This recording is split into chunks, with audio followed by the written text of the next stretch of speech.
All right, Andrew, we'll let you gather more information there at the scene as things continue to be pretty fluid. Appreciate that. Let's bring in now former NYPD Chief of Department John Chell to break down what we know right now. His office was steps away from where that device went off. John, good to have you. So we see investigators on the scene. We know from Director Kash Patel that the FBI and the Joint Terrorism Task Force is investigating. What's your biggest concern about how this was carried out this morning, and what potentially we may learn today about the suspect and the motive? Well, 26 Federal Plaza, I know very well. It is the largest federal building in the United States, and it houses the FBI, Homeland Security, ICE, and many other small ancillary units. This person obviously was attacking the government. What was the interior motive? We'll find out, I guess, later on. Thank God he didn't have the apparatus to do so as of now, as of a couple of air pistols and some fireworks. But it just reminds us how vulnerable we can be, and with targets like this, you got to make sure your security is top notch. I'm not saying it wasn't here, but you always got to keep looking at your apparatus and how can you fill those gaps to keep it safer. You know, how did he get this close? And again, I'm not placing blame, but you got to look back. And thank God we got some minor injuries, nothing serious, but we have to reflect on these hard targets, if you will, how we can make our security better. And how do we stop this individual? Who he is, we'll find out later.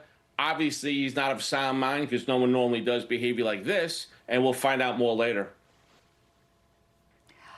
The time of day, it was around 8:30, 9 a.m. Very busy, people heading into the office. So we don't know how long they decided this suspect, to premeditate to pick this particular time.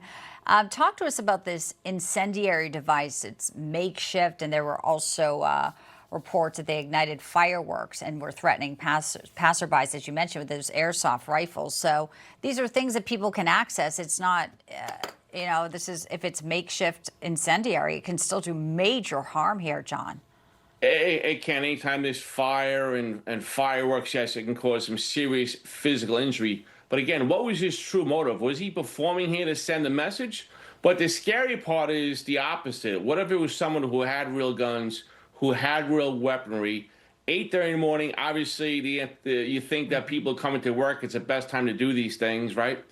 And again, I'll harken back to, the security apparatus. Do we push out to Broadway now? Do we make an interior before they get to the building? They changed screening years ago in the lobby, but maybe we have to go out further. Good questions. We also want to note that there have been other protests on the scene there. Brad Lander was arrested at this same area. John, people may remember that. That was an ICE protest because, as you duly noted, there's an immigration DHS office there as well.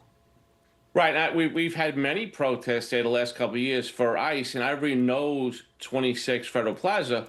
But we can't mention the rhetoric that goes along with a Brad Lander and what they call abolish ICE, and ICE is evil. Obviously people listen to these things and thoughts go through their heads, and you have people like this. Thank God again that he wasn't armed with heavier arsenal, if you will, because we can have a much different conversation right now.